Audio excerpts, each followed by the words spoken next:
네, 안녕하세요. 안녕하세요. 인간 시사극장 시사광 시작하겠습니다. 저는 고품격 시사광 사람 ING의 정준호입니다. 여러분 안녕하십니까? 네, 반갑습니다. 저는 풀뿌리 시사광 광진주민연대 박영수입니다. 반갑습니다. 안녕하십니까. 사람과 사람, 사람과 사회를 이어주는 돌봄 사회 서비스. 돌봄 사회 서비스를 여러분에게 제공하는 사회적동조합 동의리 민동세입니다. 반갑습니다. 우리 민동세 이사님은 우리 시사광 1회 출연자. 아, 그런 거예요? 맞죠? 2회 출연자. 2회 출연자, 2회 출연자입니다. 제가 그 당시에는 사실 지역에 대해서 잘 모르고, 두 분이 이렇게 훌륭한 분인지 몰랐어요. 한 2년 지나고 났더니, 정말 사회적 경제와 돌봄 서비스에서, 대단한 분이라는 걸 제가 2년 후에 알았습니다. 그 당시에 너무 모르는 상태에서 모셔가지고, 제대로 질문 못했는데, 오늘은 그래서, 좀 여러 가지 질문을 좀 해보려고 합니다.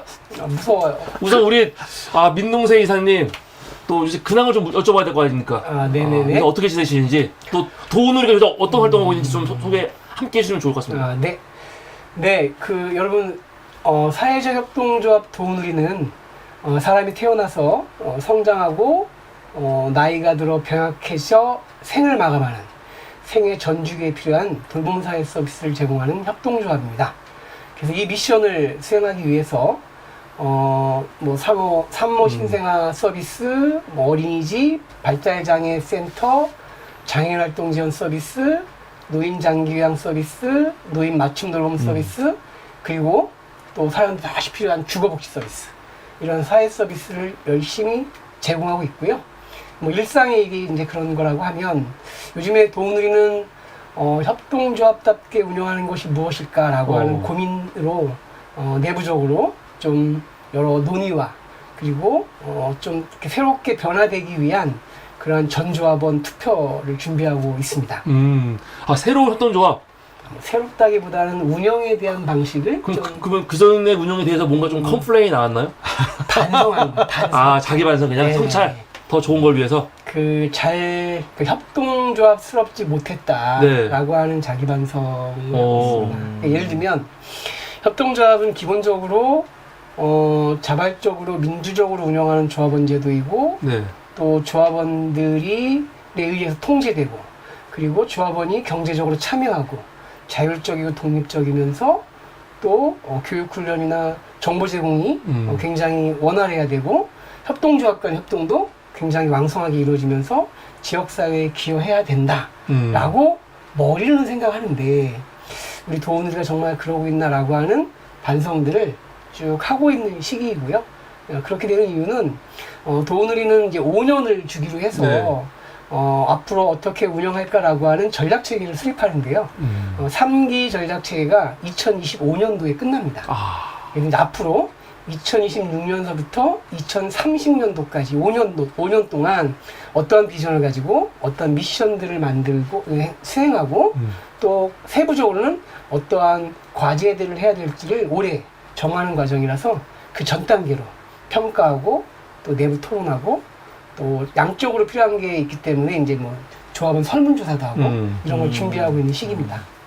제가 지난 연말에 도우누리 총회 했잖아요. 네네. 총회 때 제가 촬영했거든요. 그렇죠. 근데 저는 이 협동조합 총회를 처음 봤기 때문에 분위기가 굉장히 화기애애하고 좋더라고요.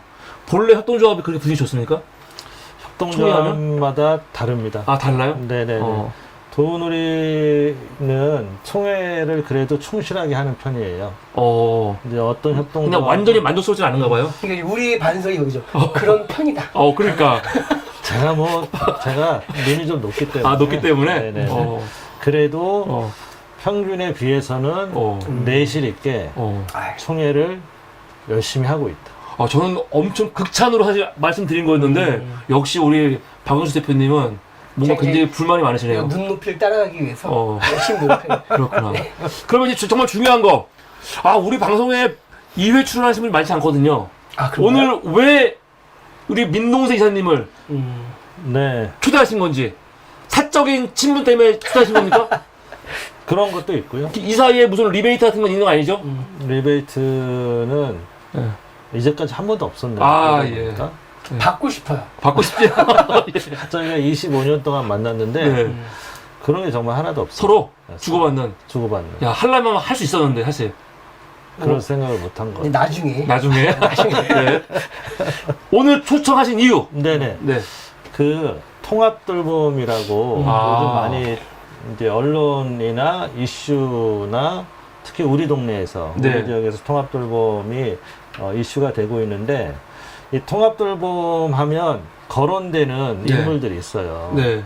토론회에 가면 그 사람이 꼭 있더라. 아, 지역사회에서? 지역사회든 전국 단위든. 그래요? 아, 우리 그리고 지역사회의 이런 메인이 전국에서 메인이기도 해요? 당연하죠. 네. 그리고 통합돌봄 제가 이제 대구에 한번 갔었는데 네. 통합돌봄에 대해서 아주 훌륭한 분을 모셔서 강의를 한대요. 예. 그래서 제가 그렇게 통합돌봄 분야에 훌륭한 분이 계세요? 그랬더니 누구시냐 그랬더니 민동세 대표님이라고. 사람과 경제. 네, 그래서 제가 그 자리에서 그 이름을 성함을 들을 줄 몰랐거든요. 예. 네, 전국 단위에 지금 아주 특별하고 유명하고 훌륭하게 많이 불려가시는 분이에요. 실제로 광진구에서 사실은 메인이신 분들이 이 전국구에서 메인이신 분이 많으신 것 같아요. 제가 우리 방송할 때 보면은 실제로도. 근데 통합돌봄에서 우리 민동세 이사님 그런 분이시다. 네, 그렇죠. 그래서 오늘 모신 거다. 네. 그래서 이 통합돌봄 분야가 네. 사실 이제 전문가들이나 뭐 사회복지를 하시는 분들은 조금 이해가 있으신데 오늘 이제 방송을 보시는 네. 일반 주민분들 아니면 현장에서 요양일이나 활동 지원을 하시는 분들은 사실 이렇게 정책적인 측면에서는 네. 이해도가 떨어지기 마련이에요. 네. 그래서 특별히 내년 3월에 의무적으로 법에 의해서 네. 통합돌봄 사업이 전국 모든 지역에서 해야 돼요. 지금 하고 있지 않습니까? 하고 있는 것은 재량으로 하고 있는 것이고요. 재량으로.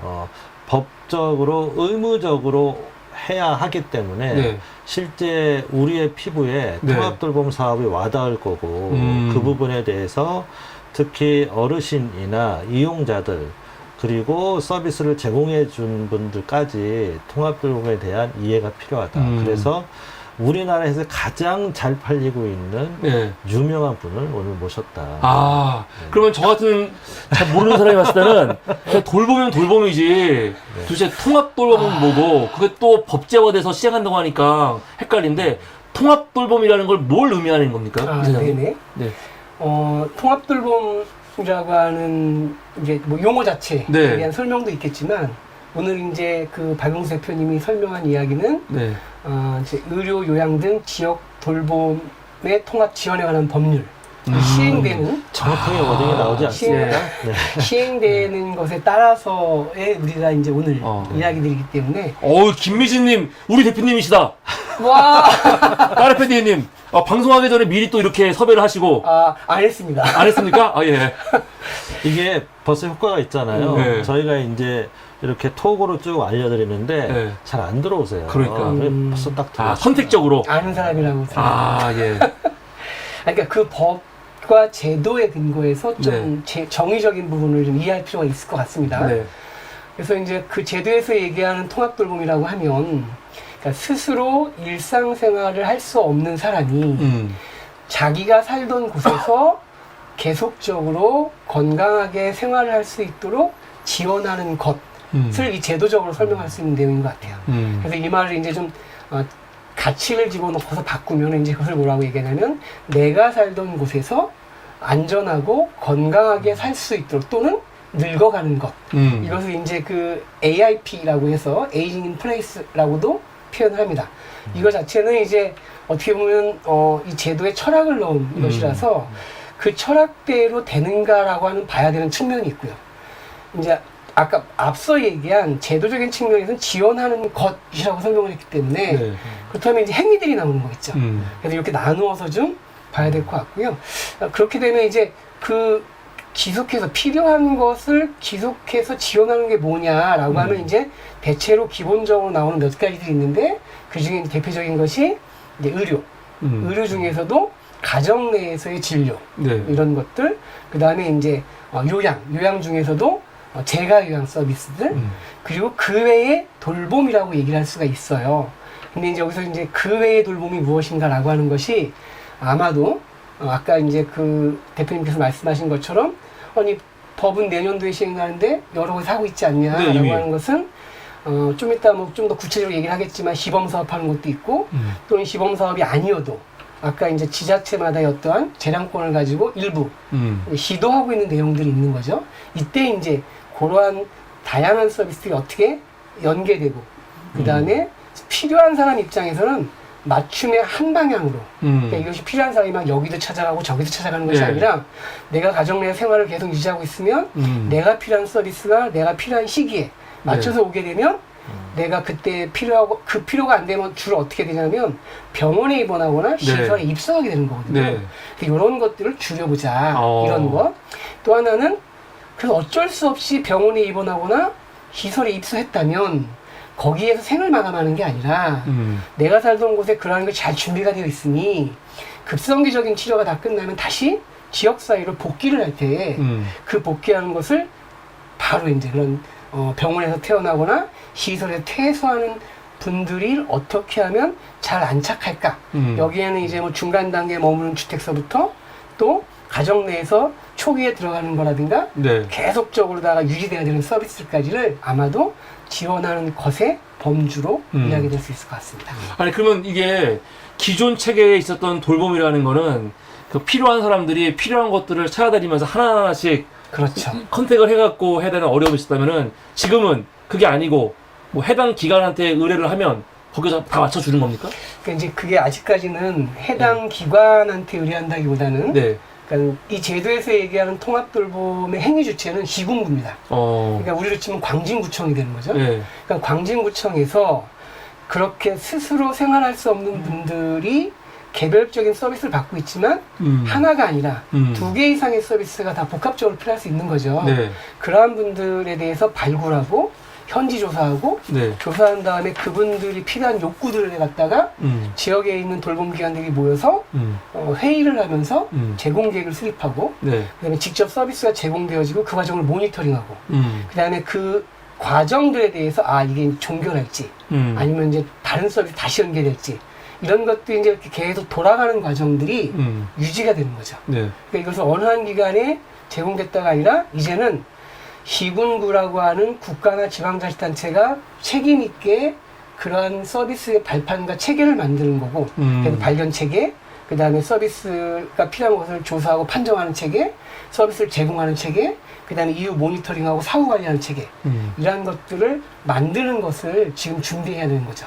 제가 잘 이해가 안 돼서 그러는데 도우누리는 본래부터 있었잖아요. 네네. 지금도 아주 활발하게 활동하고 계시고 제가 어저께도 우리 또 체조 네네네. 찍고 왔는데 이거 어르신들 또 이게 관리하는 것도 있고 많잖아요. 활동을 하고 계시잖아요. 그럼 내년에 법이 시행된다 했을 때 달라지는 게 특별히 있습니까?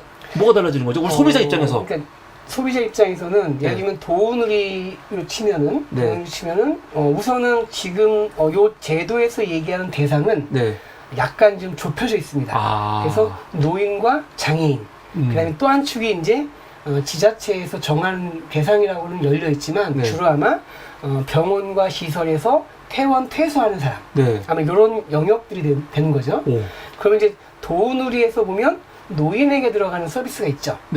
가정 내 살고 계시는 노인에게 방문 요양 서비스가 들어가거나 또는 주간 보호 서비스라든가 아니면 노인 맞춤 서비스 또는 장애인인 경우에 장애인 활동 지원 서비스가 들어가는데 근데 그 노인과 장애인의 입장에서는 그 서비스 외에도 예를 들면 진료와 관련된 의료 서비스가 필요할 수 있고요. 또는 집의 어떤 안전 문제가 발생한다고 하면 그 집의 그 위험한 요소를 수리해야 되는 그런 주거 편의 시설에 대한 서비스가 들어갈 수도 있고요. 또는 가정 여건이나 환경에 따라서 스스로 그걸 할 수 없기 때문에 청소라든가 또는 뭐 어떠한 병원을 갈 때 동행 지원한다든가 또는 먹는 영양관계 이러한 것들의 여러 서비스가 다 필요할 수도 있는 거잖아요. 근데 이 서비스는 도우누리 없거든요. 그러면 그 서비스를 제공하는 기관들이나 또는 자원 영역들이 네. 어떻게 하면 지역사회의 그런 체계 속에서 네. 자연스럽게 같이 협의해서 제공 계획을 수립하고 또 서로 상의하면서 서비스를 제공해서 건강하게 생활할 수 있도록 도울까. 네. 이런 것들은 좀 지금까지는 없던 체계죠. 들으니까 뭔가 되게 좋아 보여요. 왜냐면 저는 저희 아버지가 계시기 때문에 당장 또 아버지가 계속 지금 집 번호를 막 못 누르세요. 그래서 맞습니다. 이거 걱정스러운 거예요. 이거 큰일 나면 어떡하지? 그러면 예를 들어서 제 개인적으로 질문했을 때 저희 아버지는 저희 자녀와 같이 살고 있습니다. 네네. 저희 집이 아주 어려운 집도 아니고요. 저희 아버지도 혜택을 받을 수 있습니까? 우선 그러니까 그렇게 필요한 분들이 모든 돌봄이 되는 네. 것이 아까 제가 얘기한 가치적인 곳에서의 통합 돌봄이라고 할 수 네. 있습니다. 다시 말해서 지역사회 통합 돌봄이 완벽하게 이루어지는 상이라고 하는 것은 지금 말씀하신 것처럼 노인이든 장애인이든 대상의 문제가 아니라 어린아이든 또는 청년이든 다 그러한 돌봄이 필요한 경우가 생기잖아요. 네. 모든 주민들, 그 다음에 서비스도 정해진 몇 개의 서비스가 아니라 필요로 하는 내용들이 다 만들어져서 보충돼야 되는 거죠. 네. 근데 이것이 이제 이상적으로 바라보는 전 철학의 어떠한 통합 돌봄이라면 네. 현재 우리가 얘기한 제도는 네. 얘기한 것처럼 노인과 장애인이라고 얘기했기 때문에 아버님께서 네. 이제 노인에 해당하는지 네. 장애인에 해당하는지 네. 아마 노인에 해당하실 거겠죠. 네. 그럼 이제 노인에 해당하시는데 아까 앞에가 이런 얘기했잖아요. 이렇게 얘기했잖아요. 스스로 일상생활 할 수 없는이라고 얘기했잖아요. 근데 그러한 영역들이 네. 아까 말씀드린 것처럼 그러한 대상과 욕구의 사람들이 발견이 되면 현지조사를 나갑니다. 조사. 네, 예를 이제 조사하는 이제 전문기관들이 나가게 네. 되는 거고요. 조사한 내용을 시군구가 이제 책임 주체라고 얘기했으니까 네. 시군구가 중심이 돼서 이분들을 현지조사했더니 지금 상황이 이래. 그럼 뭐가 필요한 거지? 라고 하는 것들을 찾아내야 되는 거고 지역사회에서 줄 수 있는 서비스는 뭐지라고 하는 것이 항상 리스트업 돼 있어야 되는 거잖아요. 네. 그러니까 이런 것들을 잘 맞춰갖고 그 개인에 맞는 서비스 제공 계획을 만드는 겁니다. 그러니까 이제 예를 들면 아버님도 그 안에 들어올 수 있는지 여부지는 아직까지는 제가 알 수 보기에는 지금 제도에서는 약간 좀 부족할 것 같고요. 네. 근데 이 제도가 점차 안착화돼서 대상도 모든 주민으로 늘어나고 그 다음에 이제 시군구가 주체라고 얘기했던 건 뭐냐면 결국은 살던 곳의 행정주체가 시군구잖아요. 네. 그 시군구에서는 모든 삶 전반에 대해서 돌봐야 된다고 보는 겁니다. 그러니까 조금 이게 언제 될지 모르겠지만 좀 미래적인 통합돌봄이라고 하는 것은 이렇게 모든 국민이 일상적인 생활이 가정 내에서 이루어질 수 있도록 사회적인 체계가 공동체적 체계가 다 이루어져야 된다 이렇게 봐야 될 것 같고요. 지금 준비하는 것은 대상은 명확하게 좀 제한적이다. 제한입니다. 네. 하지만 이것이 시스템을 만드는 과정이니까 그런 과정을 이해하는 게 좋을 것 같습니다. 여기서 확실히 전문가와 좀 덜 전문가 차이가 나네요. 이 똑같은 질문을 아까 우리 박원순 선생님이 무조건 돼 신청하라고 무조건 된다고 그거 되는 거라고 막 그랬었는데 네네. 전문가한테 오시니까 좀 냉정하게 평가를 해주시네요. 그 취지는 뭐냐면 네. 이제 나이가 점점 들면 네. 그 분이 어차피 우리나라는 케어가 없으면 요양원으로 가실 수밖에 없어요. 자녀가 이제 돌봐주는 것도 한도가 있기 때문에 그러니까 이 법의 취지는 이분들이 지역사회에서 오랫동안 계시게 하는 거거든요. 네. 그게 이제 최종적인 목적이라서 그러면 아버님이 네. 이제 집에서 생활하기가 점점 불편해지시는 거잖아요. 그러면 그 불편한 것을 지원해서 서비스로 지원해서 그 불편함을 해결하면서 그 댁에서 좀 더 오래 있을 수 있는 환경과 여유와 만족감과 행복을 드려야 되는데 네.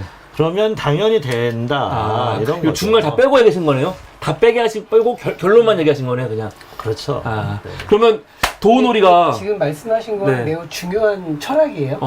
그러니까 이제 이 철학이 근거해서 정책들이 가는 거거든요. 근데 모든 정책은 한 번에 이만큼 갈 수가 없어요. 그리고 좀 이따 좀 더 세부적으로 얘기할 때 한 번 더 제가 강조를 하겠지만 예를 들면 내년 2026년 3월 27일 날 이 법이 이제 시행이 됩니다. 네. 그럼 이 법이 시행하면 그 다음 날 그 네. 모든 것이 이루어질 수 있는 거냐? 그렇지 않다는 거죠. 정책이라고 하는 것은 그렇게 시간이 필요하고 과정과 만들어지는 어떤 운영 시스템들에 대한 것들이 갖춰지는 게 꽤 많은 시간적인 게 필요한 거예요. 근데 네. 이 정책이 무엇을 지향하는가라고 하는 것은 결국은 지금 말씀하신 철학인 거예요. 결국은 통합돌보라는 게 뭐냐. 내가 살던 지역에서 내가 안전하게 또 건강하게 살다가 또 내가 원하는 생을 맞이한다면 네. 이러한 철학을 접근시키는 걸로 가려면 이 주장이 계속 또 나와야죠. 이게 이제 이런 주장들이 계속 이야기되면서 네. 정책을 좀 더 활성화시키는 거니까요. 매우 중요한 말씀이시죠. 그러면 내년부터 법 시행되면은 도우놀이가 지금 하고 있는 역할에서 좀 달라지는 게 있습니까? 제가 보기에는 현재로서는 뭐 도우누리의 서비스를 직접 제공하는 기관들 입장에서 보면 초기에는 네. 많은 품과 그다음에 많은 희생 내지는 아까 얘기한 그런 철학을 실현시킨다라고 하는 그런 좀 편익적인 자부심을 가지고 기여해줘야 되는 게 있는 것 같아요. 예를 들면 우리가 방문요양을 어르신한테 방문요양 서비스를 제공하고 있었는데 네. 이 제도에 필요한 분으로 그분이 대상이 된다고 하면 네. 여기에 이제 의료가 들어온단 말이에요. 의료. 지금 그러면- 도우놀이 없는 서비스에 그렇죠. 의료가 들어온 거죠? 그러면 네.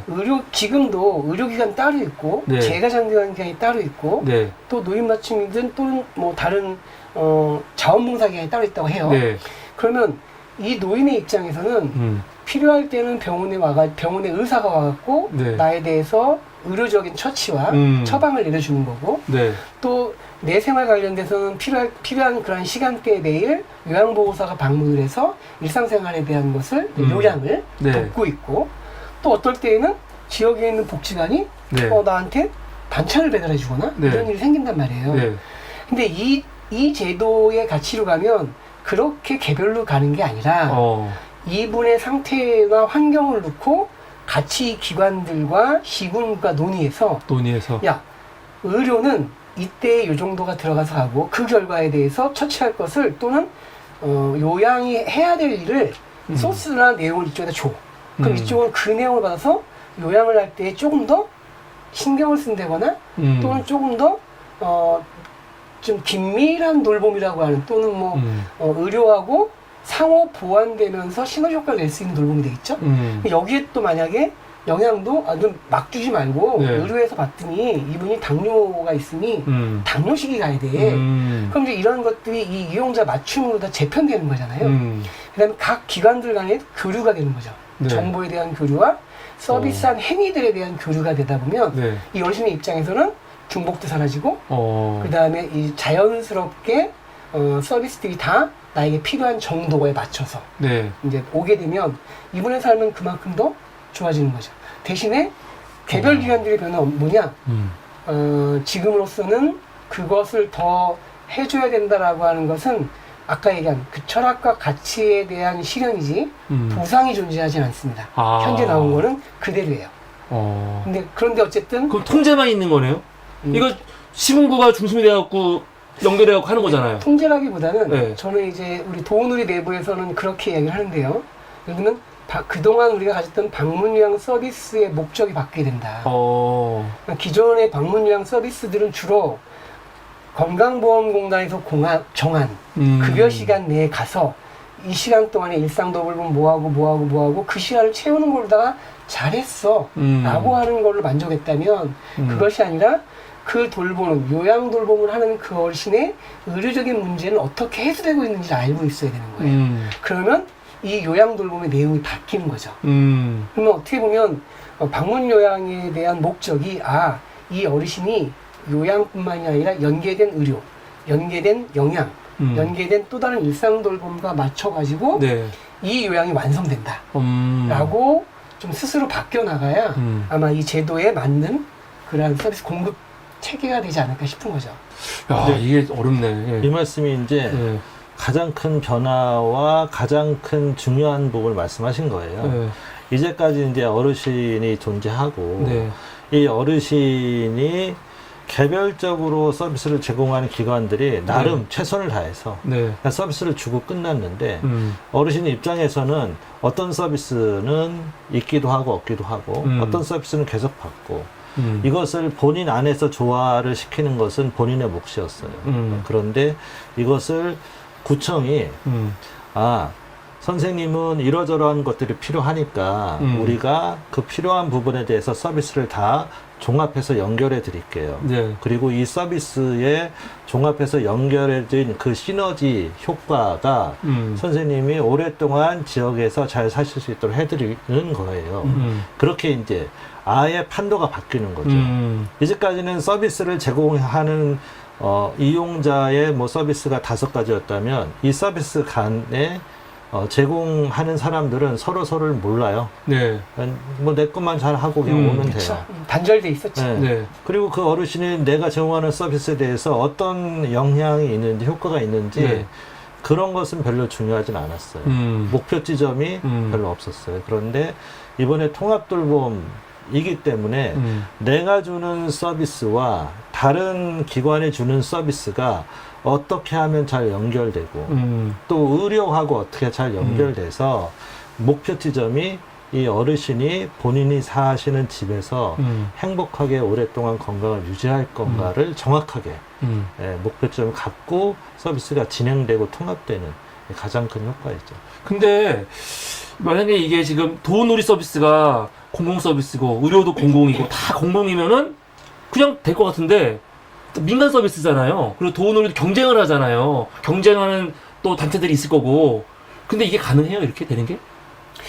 그래서 이제 법률이 네. 만들어지고, 네. 그 다음에 이제 아까 제가 말씀드린 것처럼 통합돌봄이 실현될 수 있는 운영 체계가 꾸려지는 과정이다. 네. 결국 이것은 말씀드린 것처럼 통합돌봄의 그러니까 즉 책임을 국가와 지자체가 가지고 있는 거고, 네. 그 다음에 그 책임을 실현하기 위해서 법을 만들고 그 법에 따라서 앞으로 통합돌봄이 필요한 대상자에 대해서는 제공기관, 즉 그 필요한 서비스 영역들이 늘 연계하고 또 수요자 중심으로다가 맞춤에 대한 내용으로 제공되어야 된다. 이런 거죠. 다만 계속 말씀드리지만 이게 그렇다고 해서 자고 일어날 때 다음날 모든 것이 되지는 않는다는 거예요. 네. 그래서 지금 시범 사업하는 경우에도 이제 그 지금 아까 이제 말씀하신 지금도 되고 있잖아요라고 하는 거, 네. 그게 시범 사업을 하고 있거든요. 근데 이제 이 시범 사업을 그러니까 이제 지금 통합돌봄이 정책화되는 과정에 정책 역사를 약간 좀 이렇게 살펴볼 필요가 있습니다. 그러니까 예를 들면 예를 아니라 이제 시작점을 보면 2018년도에 네. 보건복지부가 커뮤니티 케어라고 하는 표현을 씁니다. 네. 그래서 커뮤니티 케어 추진단을 만들어 갖고 거기서 열심히 막 논의를 해요. 근데 이제 이 사실 커뮤니티 케어라고 하는 것은 사회복지계에서 굉장히 사용하던 언어예요, 원래. 네. 그러니까 뭐냐면 사회복지 서비스는 단선으로 가게 되면 늘 틈새가 발생하고 그리고 누락과 그 손실이 나오는 거거든요. 그래서 늘 현장에서는 수요자 중심의 통합, 수요자 중심의 맞춤 이런 얘기가 커뮤니티 케어의 기본적인 내용이었거든요. 근데 그 논의를 국가가 먼저 고민하면서 이제 계획을 발표합니다. 그게 뭐냐면 이제 노인이나 장애인이 자기가 살던 곳에서 건강하게 계속 살 수 있도록 하기 위한 커뮤니티 케어를 정책의 매우 중요한 방향으로 간다라고 하면서 이제 국가 기본 계획을 발표를 해요. 커뮤니티 케어에 대한 국가 기본 계획 딱 해서 이제 아까 얘기한 철학적인 비전을 딱 그려놓고 그 다음에 이제 시군구에서는 아까 얘기한 의료와 요양과 그 다음에 뭐 그 기타 다른 서비스들이 통합적으로 제공한다. 그리고 이 서비스를 이러한 체계를 제대로 만들기 위해서 앞으로 커뮤니티 케어 선도 사업이라고 하는 것을 3년간 한다. 이렇게 발표합니다. 그게 이제 2019, 20, 21년 이렇게 3년을 하는 거예요. 그러니까 19년, 20년, 30년, 3년 정도를 단계별로 하면서 시군구가 이러한 통합 서비스를 주기 위해서는 인력도 필요해. 또 그러기 위해서는 행정체계가 이렇게 바뀌어야 돼. 네. 라고 하는 것들을 손보는 시기를 가는 거예요. 그래서 3년 동안 이제 시범 사업을 하고 끝나고 나면 이제 본 사업을 하게 되면 전국으로 그것이 쫙 퍼진다. 이렇게 계획을 세운 거죠. 근데 그 사이에 뭐가 있었냐면, 선거가 있었습니다. 네. 그래서 이게 이제 문재인 정부 때였거든요. 네. 그러다가 이제 윤석열 정부로 이제 바뀌면서, 윤석열 정부가 바뀌면서 이제 이게 시범 사업의 본 사업을 가는 시기가 돼야 되는데, 네. 그 예산을 이제 다 없애버리고, 그러면서 이제, 아직 부족한 것 같으니 시범 사업을 더 해야 되겠다. 이렇게 해서 그러니까 어떻게 보면 그 커뮤니티 케어 선도 사업이 끝났는데 다시 시범 사업을 하겠다라고 한 겁니다. 그리고 시범 사업도 규모와 내용도 좀 줄어들어요. 그러니까 22년도서부터 그러면 시범 사업을 해야 돼? 이런 고민들을 하는 거죠. 그러면서 중에 이제 그 법을 그러니까 이제 예를 들어 아까 얘기한 것처럼 법이라고 하는 것들이 만들어지겠구나라고 하는 국회에서 막 논의가 하고, 그러니까 복지부는 그러면 이거를 노인으로 좀 제한해서 한정해서 그 다음에 건강보험공단이 주체가 돼서 실제 좀 조금 더 상위되는 시범사업을 해보자. 그래서 그 당시에 커뮤니티 케어 선도 모델 사업은 노인, 장애인, 아동으로 나누어서 전 국민의 전계층으로 확산되는 모형이었다면 그러니까 그 윤석열 정부 들어와서 한 시범사업은 노인을 대상으로 해서 의료와 노인이 통합적으로 해보자라는 시범사업을 이제 꾸려서 준비해서 가게 되는 거죠. 이게 이제 아무것도 안 한 건 아니네요. 3년 동안도 왜냐면 뭔가 있긴 있었네요. 복지 네. 정책은 네. 없애기가 굉장히 어렵습니다. 다만 속도를 줄이죠. 예산을 줄이거나 이래서. 근데 어쨌든 그러한 뭐 지지부진함 속에서 23년도에 의료 노인 통합돌봄 시범 사업이라는 걸 시작을 해요. 네. 그러니까 아까 얘기한 것처럼 그 전에는 노인, 장애인, 아동 등 좀 다른 계층에게 어떻게 통합적인 체계가 되지라는 것을 시군구를 나눠서 네. 예를 들면 부천시는 노인형, 뭐 제주시는 장애인형 뭐 이런 식으로 나눠서 시범 사업을 하고 그게 끝나고 나면 그래 이 모든 통합이 될 거야 라고 하는 계획을 세웠었는데 정권이 바뀌었더니 갑자기 노인으로 그 다음에 야 건강보험에서 표대는 노인만 해봐 이렇게 한 거죠. 그래서 이 쪼그라들어서 네. 가지만 사실은 재정은 더 많이 들어갑니다. 23년도에 건강보험 등 공단이 가지고 있는 많은 자원들을 넣으면서 네. 의료 노인 통합돌봄 시범 사업이라는 걸 시작합니다. 그리고 그게 이제 23년 7월이에요. 하면서 이 당시에 12개의 시군구를 책정해서 엄청난 재정을 집어넣어요. 그 시범 사업이 이제 올해 끝나는데 네. 그 12개 시군구는 올해에도 국가 재정이 평균 한 5억 정도가 들어간다고 해요. 네. 근데 이 돈만 들어가는 게 아니라 건강보험공단에서 있는 재정이 들어가거든요. 굉장히 많은 예산이 들어가는 거예요. 네. 그런데 그 시범 사업을 하던 중에 아까 얘기한 약칭 돌봄 통합지원법이 제정이 됩니다. 네. 2024년 7월 26일 날 공표가 되거든요. 예. 그러니까 법이 만들어졌네. 네. 그러니까 그 법에서 법은 시행이 되면 이제 모든 행정기관이 다 해야 되는 거거든요. 네. 그러니까 그 사이에 어떻게 하냐면 그러면 그 법에 부칙을 넣는데 어떻게 넣냐면 이 법이 만들어지기 전에 23년서부터 시행한 그 시범 사업을 네. 이 법의 시범 사업을 하자. 그렇게 집어넣는 거죠. 그러니까 이게 막 법이 만들어지고 시행 사업이 가고 전 정부의 어떤 정책들이 막 섞이면서 네. 좀 뭐랄까 요란스러우면서도 엉망진창은 내용이 엉망진창은 아닌데 내용이 좀 이상하게 겹치고 조금 줄어드는 엉망진창. 네, 조금. 네. 뭐 그런 부분도 있는 거죠. 우왕좌왕. 네. 왕자. 근데 그러면서 갈팡질팡. 이제 법이 우선시 되는 거죠. 네. 왜냐면 법은 이제 민주당이 주도를 해서 만들었으니까. 그래서 그 법은 당장 이제 26년도에 되니까 24년, 5년도가 준비하는 시기인 거예요. 2년 동안. 그래서 이때 이제 복지부가 계속 준비만 하네요. 계속 준비만. 그죠. 네. 이제 시범 사업을 늘리는 거죠. 계속 준비만. 아까 얘기한 12개 시군구에는 네. 예산을 줘서 12개 광진구 보면 됩니까? 없습니다. 없어요. 그러니까 서울은 다 안 합니다. 서울은 다 돼요? 네. 그러니까 12개 시군구에는 예산을 줘서 했는데 이 법이 되려면 점점 늘어내야 되는 거잖아요. 네. 예산은 안 늘거든요. 그러니까 이름을 바꿉니다. 어떻게 바꾸냐면 예산을 줬던 12곳은 예산 지원형 시범 사업이야. 네. 근데 그 뒤에 하는 데는 예산을 안 줘. 예산을 안 주는 시범 사업? 대신에 이걸 이거를 뭐라고 어떻게 하냐면 다 머릿속에 있어요. 엄청 유식하지 않아요? 그게 아니라 연도수, 명칭. 얘기를 하려면 그러니까 뭐 아무것도 없는데. 와. 여러분 앞에 아무것도 없습니다. 아무것도 없는데. AI야. 그 뒤에는 이제 기술 지원형이라는 이름을 네. 쓰는 거예요. 기술 지원. 네. 그래서 현재는 예. 그러니까 이제 시범 사업하다가 법이 만들어지고 시범 사업이 확장되는 과정이 있는 거죠. 그래서 현재는 지금 131개의 시군구가 네. 시범 사업을 한다고 해요. 우리 모른다고 지금 숫자 많이 얘기하시는 거 아니죠? 이제 아이고, 맞아요, 맞는. 네. 그 131 빼기 12가 어. 기술 지원형이고 어. 12개만 예산 지원형이에요. 그러면 이제 지금 상황을 보면 이런 거죠. 그러면 131개면은 전체 시군구의 이게 한 57% 정도가 된다고 해요. 오. 그러면 과반이 넘는 데가 하니까 네. 다 잘 되고 있는 거 아닌가? 이렇게 우리가 생각할 수 있는 거죠. 네. 근데 막상 이제 내용을 들어가 보면 이제 여기서 이제 우리 지역으로 좁혀보는 거죠. 네. 서울은 선도 모델 사업을 할 때에 한 곳도 하지 않습니다. 왜 그러냐면 그 당시에 서울은 달라 라고 해서 다른 정책을 선택해요.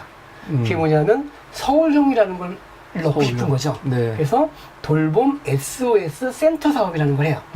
사실은 복지부가 한 커뮤니티 케어 선도 사업과 서울시가 한 돌봄 SOS 센터 사업은 같은 사업입니다. 네. 같은 사업인데 이름이 다르고 대신에 서울시는 서울시 자치돈을 한 거예요. 그리고 속도도 높게 냈고 네. 돈도 많이 썼어요. 그래서 박원순 때. 그렇죠. 이건 박원순 시장. 오세훈 시장이 아니고요? 오해했네요. 예, 네. 다시 한번 말씀드리지만 네. 복지 정책은 정부의 영향은 받지만 네. 그 시기에 정부를 탓할 수는 없습니다. 네. 근데 여튼 문재인 정부 때 그런 시작과 더불어서 박원순 시장 때에 이게 잘 맞으면서 확산 속도를 받는 거예요. 서울은. 그래서 서울은 그 3년식이 끝날 때에 이미 25개 구가 네. 모든 체계를 만듭니다. 그래서 모든 25개 구의 우리로 치면 이제 종주민센터죠. 네. 구청과 주민센터에 관련된 업무 담당자가 생기고, 네. 그 다음에 주민센터에도 관련된 업무 담당자, 매니저라고 하는데요. 네. 다 배치를 합니다. 그리고 서울 시비를 넣어서 아까 얘기한 통합 돌봄에 필요한 서비스를 약 8개 서비스라는 것을 갖다 이렇게 딱 정리를 했어요. 네. 별도로. 네. 그래서 그 서비스 필요한 사람들에게 주는 거. 다만 이제 약간의 내용이 달라지는 게 뭐냐면 돌봄 SOS 센터는 아까 얘기한 돌봄 통합지원법이 생기기 전에 왔기 때문에 실제 돌봄 SOS 센터의 주 대상은 위기 가정입니다. 그러니까 노인이라든가 어떤 특정하게 대상을 하는 것이 아니라 지역 주민 중에 위험한 상황이 발견이 돼서 돌봄이 급하게 필요해. 그러면 여기에 일시재가도 들어가고 동행지원도 들어가고 도시락도 들어가고 소수리도 들어가고 이게 들어가서 생활이 되게끔 만들어주는 거예요. 네. 이제 위기라는 표현보다는 긴급지원. 그렇죠. 긴급지원에 대한 거죠. 네, 긴급지원에 대한 거. 이러한 것들 속에서 만들어지다가 이젠 전부 다 내년도에 시행된 법을 준비해야 되는 상황이 된 거죠. 네. 그러다 보니까 서울시도 아까 얘기한 그동안 안 하다가 올해 2025년도 1월 달에 서울에서는 3개 구가 복지부 시범 사업에 신청을 합니다. 네. 그게 이제 서울 광진구, 서울 성동구, 네. 서울 은평구. 이 3개 구가 올 1월서부터 아까 얘기한 기술 지원형 네. 시범 사업에 들어가는 겁니다. 된 거예요? 그렇죠. 1월서부터 1월서부터 이제 그 사업을 하는 거죠. 근데 기술 지원형 사업이 뭐냐 그러면 네. 아까 얘기한 것처럼 의료와 갈팡질팡 네. 우왕좌왕. 의료와 노인의 통합 돌봄을 시범적으로 하는 건데 네. 그것을 하는 대상을 발굴해서 서비스를 넣어 보는 게 시범 사업이잖아요. 네. 그런데 시군구마다 이제 서울 같은 경우에 이제 그러면 니네 구의 특징이면서 뭘 할지 특화 사업을 하나씩 내봐. 그럼 이 특화 사업을 열심히 탁 내면 네. 그러면 그 특화 사업을 여기 서울 25개구가 다 신청했는데 되신 거예요? 아니면은 이제 관심 있는 구만 관심 신청한 거예요? 있는 구만 신청을 했고요. 지금은 신청한 구는 다 됐습니다. 다. 왜냐하면 기술 지원은 돈이 안 들어가요. 돈 대주는 게 아니에요? 돈 대주는 게 아닙니까? 그러니까 서울시 예산이 들어가고 있는데 그래서 서울시 예산에 맞춰서 통지한 겁니다. 그러니까 서울시가 처음에는 한 3억 정도, 1억씩 주는 걸로 해갖고 뭐 네. 한두 곳 하겠다라고 얘기했다가 네. 조금 늘리면서 금액을 8천으로 줄였다가 네. 이제 이러한 이게 어떻게 보면 좀 아까 대표님이 얘기한 우왕좌왕이라는 네. 건 그런 것일 수도 있겠죠. 예산에 대한 것도 그렇고 또 특화 사업이라고 하는 것은 통합 돌봄의 한 영역에 특화해야 되는데 네. 그게 아니라 자치구가 하고 싶은 사업을 내요.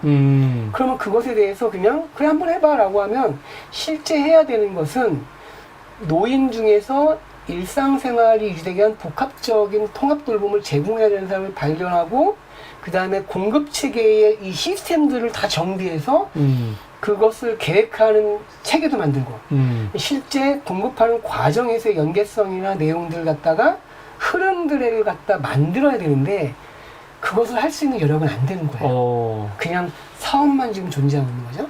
광진구의 예를 들어보면 1월 달에 그래서 이제 선정이 됐습니다. 네.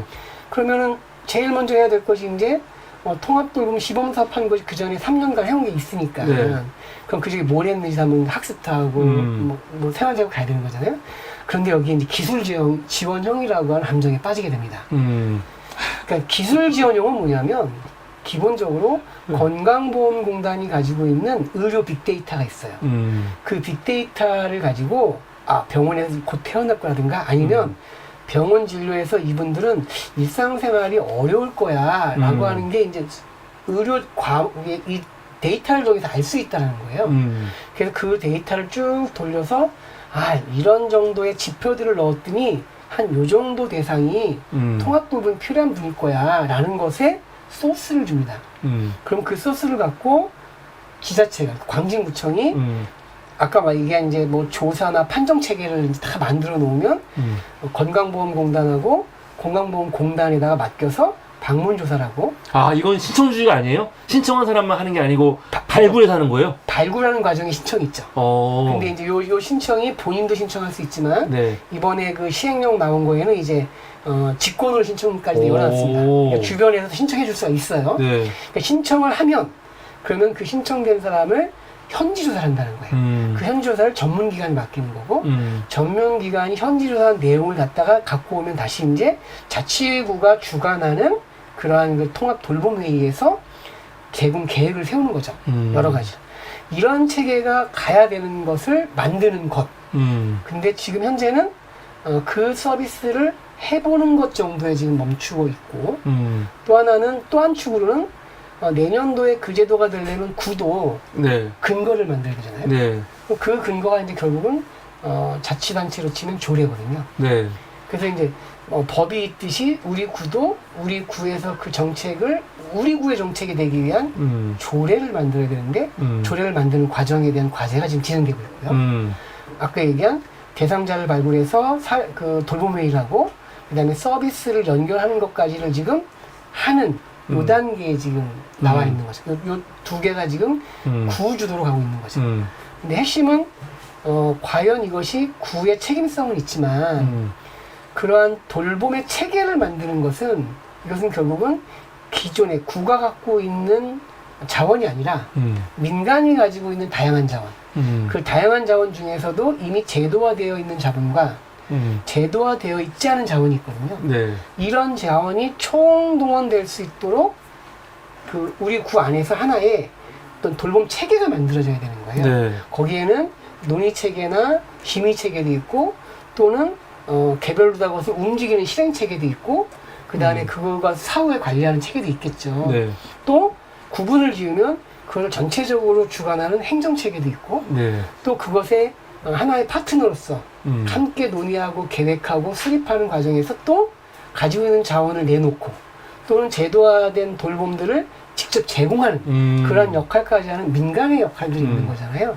그런 역할들을 다 만드는 과정이 지금 준비해야 되는 과정인 거죠. 근데 이제 그 아까 얘기한 철학과 과정에서 필요한 체계를 만드는 것은 좀 쑥 빠져 있고 그냥 사업의 건수로서의 한번 해보는 것들이 요만큼 오고 있다. 네. 그 다음에 조례를 만들어야 된다고 하니까 조례를 만드는 과정에 요만큼 지금 뭐 구안이 나와 있다. 이런 정도가 지금 현재 구에 좀 위치이지 않은가 싶습니다. 지금 말씀을 들으면 이제 통합돌봄 서비스에 대해서 전반적인 얘기를 사람들이 이해하는 도움이 될 것 같아요. 근데 여기서 지금은 이제 그 서비스를 제공하는 주체들 중심이었다면 서비스를 이제 받아야 되는 소비자들 있잖아요. 네네. 소비자들의 입장에서는 예를 들어서 지금도 저희 아버지 예를 든다면은 우선 치매센터에 가갖고 검사를 맡아서 치매 판정을 받은 다음에 그걸 가지고 신청할 수 있잖아요. 이렇게요. 그러면 소비자의 입장에서는 뭐가 달라지는 거예요? 그러니까 지금 앞으로 이 법 네. 제도, 그러니까 지금은 시범 사업이기 때문에 얘기한 것처럼 발굴 체계가 좁아 있습니다. 그러니까 아까 얘기한 것처럼 건강보험공단이 갖고 있는 빅데이터를 활용하든가 네. 아니면 기존의 구가 가지고 있었던 주민 채널들이 있죠. 네. 예를 들면 주민센터의 네. 앞에 창구라든가 또는 뭐 다른 관련된 복지기관의 창구라든가 이러한 기존의 창구들을 통해서 정해진 목표되어 있는 아마 광진구가 목표가 200명인가 그런 걸로 알고 있어요. 그러니까 그 정도의 사람을 일단 빨리 발굴해서 왜냐하면 이거는 지금은 시범사업이라고 하는 건 해보면서 시스템을 만드는 거거든요. 네. 그러니까 시스템을 만드는 게 목적이지 해보는 게 목적이 아니에요. 해보는 거는 이 시스템을 만드는 거에 도움이 되는 실행인 거예요. 근데 지금 또 이미 해봤잖아요, 앞에. 해본 거 아니에요? 아직 해보진 않았죠. 해보지 않았고요? 그렇죠. 약간 해봤다는 거 뭐냐면 단편적으로 해봤고, 그 다음에 법제도라기보다는 아까 얘기한 이제 돌봄 SOS도 유사하기 때문에 그 경험들을 확장시키는 건 맞아요. 네. 근데 지금으로 치면 대상은 다른 거니까. 네. 근데 말씀하신 것처럼 수요자 입장에서는 네. 지금의 시도가, 그러니까 시범 사업이 아니라 제도화됐을 때는 네. 만약에 65상 이상 된 노인이다. 법에 의하면. 네. 65상 이상 된 노인이라면 누구나가 네. 통합돌봄 신청 자격은 되는 거예요. 네. 너무 건강한데 65세. 예. 아니, 그 문제는 네, 그거죠. 네. 신청은 하는데 네. 그 대상자가 되냐라고 하는 것은 조사와 판정을 받아야 된다는 거예요. 그게 이제 시스템인 거예요. 그러니까 예를 들면 구 내에 앞으로 우리 구는 통합돌봄과 관련돼서는 어떠한 대상에게 어떠한 돌봄의 서비스의 내용들을 어떠한 체계들을 가지고 관리한다라고 하는 계획들을 만드는 것이 첫 번째 큰 목적인 거고요. 그것이 작동이 된다고 하면 누군가든 신청을 하면 이 시스템에 맞춰서 A라고 하는 노인이 신청을 했는데 신청을 받은 것이 예를 들면 B라고 하는 복지관이야. 복지관이 창구가 될 수 있거든요. 네. 그럼 B라고 하는 복지관이 그것을 접수받아서 주민센터에다 전달하면 주민센터에서는 그 부분을 아까 얘기한 조사기관인 전문기관에다 전달하고 조사기관에서는 서로 정한 목표치가 있는 거잖아요. 여기 목표는 뭐냐면 그 구가 갖고 있는 자원이 들어가 있어야 돼요. 왜냐면 내가 줄 수 있는 게 알아야 터무니없는 걸 갖고 조사할 수 있는 건 아니잖아요. 네. 그래서 그 신청하신 분을 방문해서 직접 조사하고 조사한 결과를 가지고 이제 시군구가 주관하는 그런 판정회의에서 아 이분은 통합돌봄이 필요하다. 근데 우리가 갖고 있는 자원에 10가지가 있는데 이분에게는 4가지를 들어가는 게 맞겠다. 뭐 이런 계획이 수립되는 거죠. 그것까지가 되면 이제 그 다음에 서비스를 받게 되는 거죠. 네. 그러니까 어떻게 보면 저는 이렇게 봅니다. 제도, 그러니까 법률의 근거에서 시행된다라고 하는 의미는 네. 국가시군구는 통합돌봄에 대한 책임과 의무가 주어지는 거다. 그 다음에 주민들은 통합돌봄에 대한 또는 그 통합돌봄에 근거해서 대한민국 국민이 인간다운 일상적 생활이 유지되기 위한 권리로서의 요구가 실현되는 거다. 네. 근데 문제는 뭐냐? 진짜 그것이 작동되기 위한 체계가 네. 갖춰져 있는가? 여기에서는 이제 재정에 대한 문제, 그 다음에 뭐 그 지역이 갖고 있는 자원에 대한 문제, 그 다음에 그 지역의 주민들하고 합의하는. 우리 지역은 지금은 노인 쪽에 하기도 힘든 것 같다라든가 또는 뭐 우리는 그래도 이 민도가 요구가 너무 크니까 예를 들면 정신장애까지 확대를 하자라든가 네. 또는 뭐 장애 종류에서도 지금 장애 같은 경우에는 뭐 굉장히 중증인 장애인으로 되어 있거든요.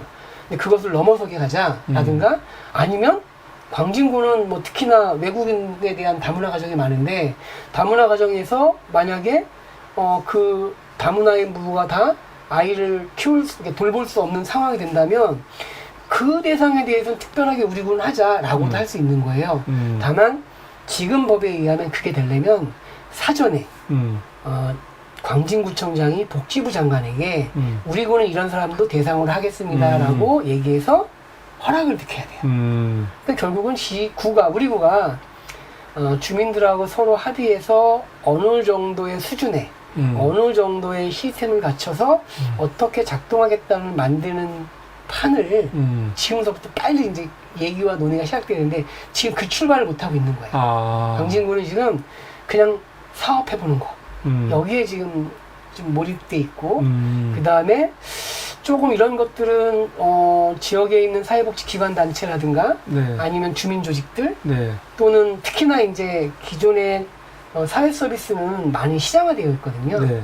그 시장화되어 있는 공급 주체들 중에서 그래도 공공적인 성격을 표방하고 있는 것이 사회경제 조직들이거든요. 네. 그런 사회경제 조직들의 그러한 가치나 또는 지향점들을 같이 협업해서 이 판을 구성해야 되는 거거든요. 네. 근데 이 부분이 지금 전혀 한 발 안 나가고 있어서 좀 그게 굉장히 좀 아쉬우면서도 괴로운 거죠. 그래서 제가 이거 여쭤보려고 했거든요, 사실요.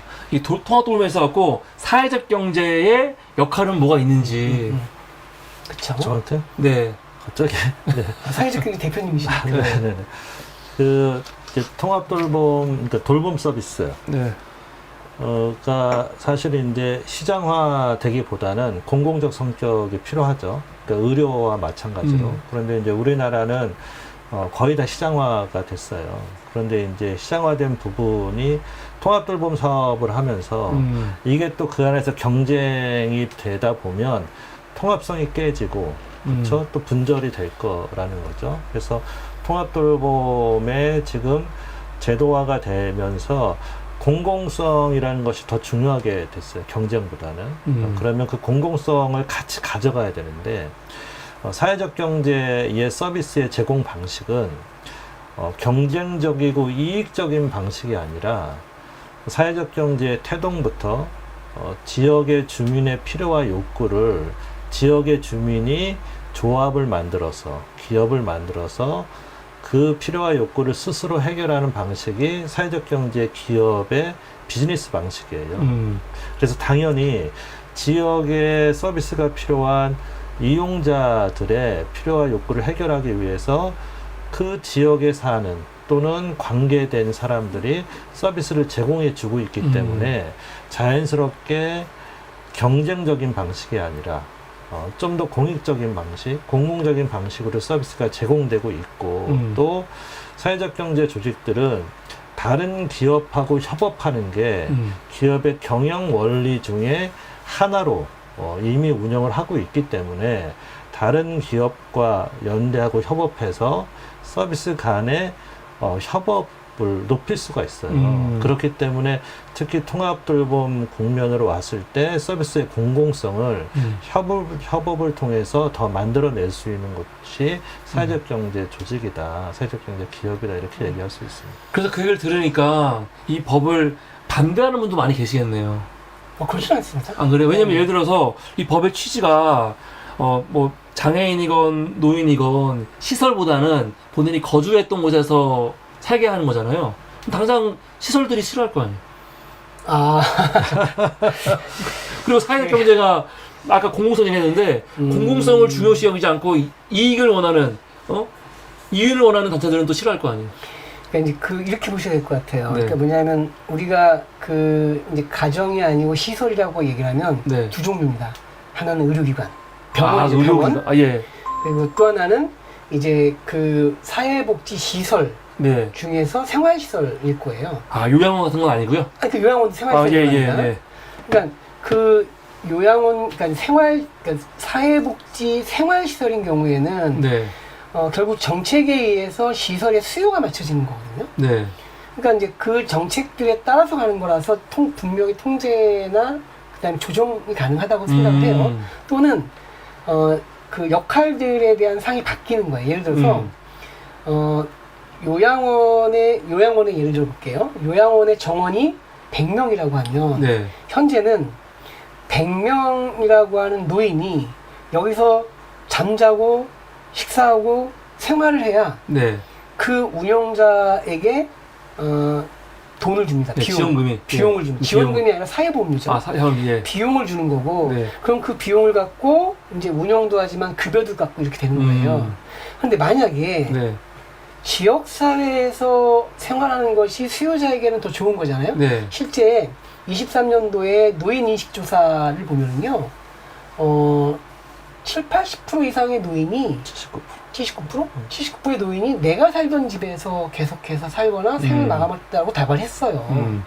그러니까 그 얘기는 실제 노인들은 내가 편한 곳, 그러니까 즉 익숙한 곳이잖아요. 네. 익숙한 곳에서 서비스가 유지된다면 네. 시설보다는 집이 나은 거예요.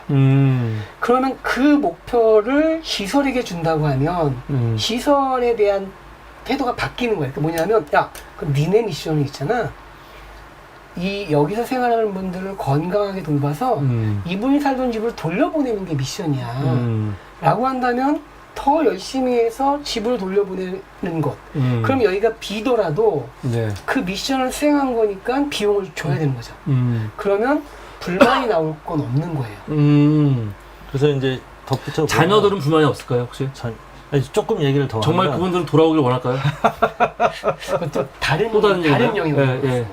그거는 네. 지금 어르신의 가구가 거의 10가구 중에 8가구가 이미 혼자 사세요. 이미 자녀들은 같이 안 살아요. 그러니까 이제 그러니까 노인들로만 구성된 가구도 있지만 얘기하신 것처럼 보호자들이, 그러니까 자녀들이 부모를 시설로 보내는 첫 번째 이유는 뭐냐면요. 그 여력이 안 되기 때문에. 그러니까 뭐냐면 통합돌봄은 그 여력을 보충해 주는 거거든요. 네. 그러니까 이 통합돌봄이라고 하는 것은 보호자가 있는지 없는지 있다면 보호자의 역할을 최소화해 주거나 감당할 수 있는 만큼을 보충해 주는 거고 보호자가 없다면 네. 없는 상태에서 유지되는 것들로 넣어주는 거란 말이에요. 그러니까 보호자들의 입장에서는 가까이 있는, 물론 고려장을 하고 싶은 자녀가 있다면 네. 그분은 무엇을 해도 싫어할 거예요. 그렇잖아요. 근데 그게 아니라 그 부모적 관계, 그러니까 부모와 자녀의 관계가 유지되고 있는 그 정상적인 그런 네. 감정 안에서는 실은 감당할 수 있는 제도와 내용이 되면 자식들은 그렇죠. 가까이에 부모님과 있는 것을 선호하죠. 특히나 요즘에는 뭐 세대는 분리되더라도 네. 가까이에 있는 맞아요. 것들 같이 살려고 하니까.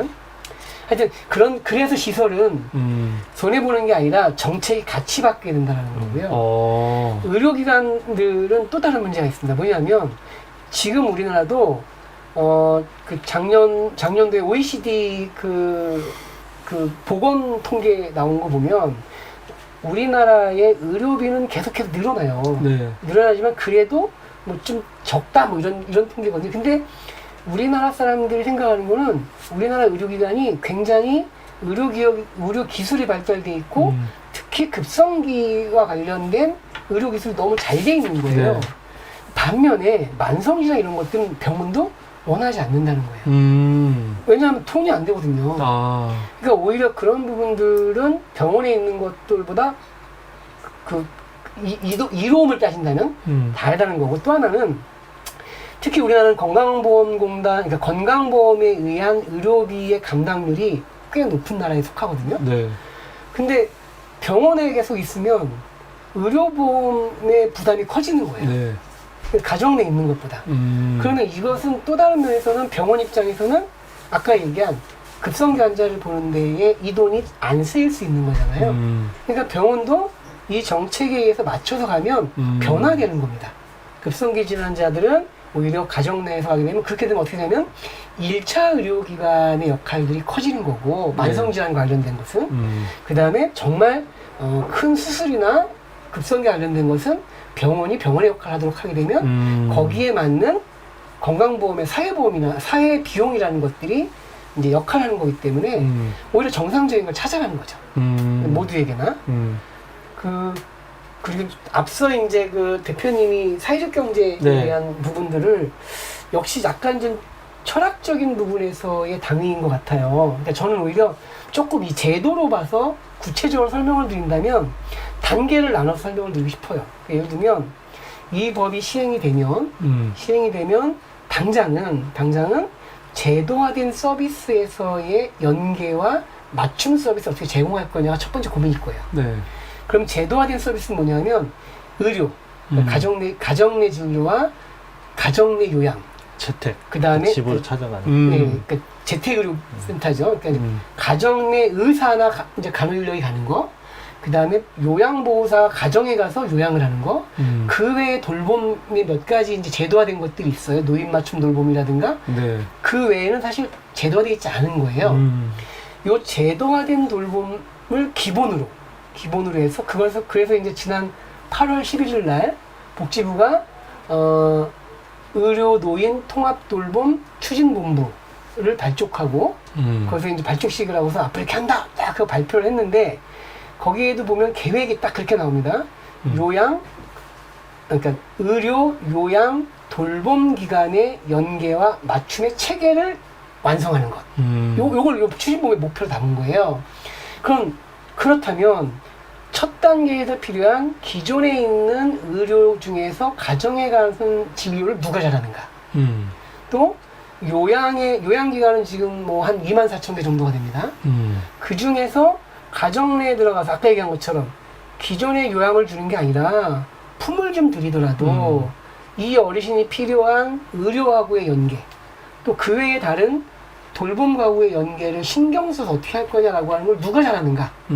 이거를 보면 저는 자신 있게 말씀드릴 수 있는 거예요. 아까 이제 사회적 경제의 큰 가치적인 차원에서 의미를 얘기했듯이 지금 현실적으로도 보면 시범사업하는 곳에 가보면 사회적 경제 조직인 의료복지 사회적 협동조합이 네.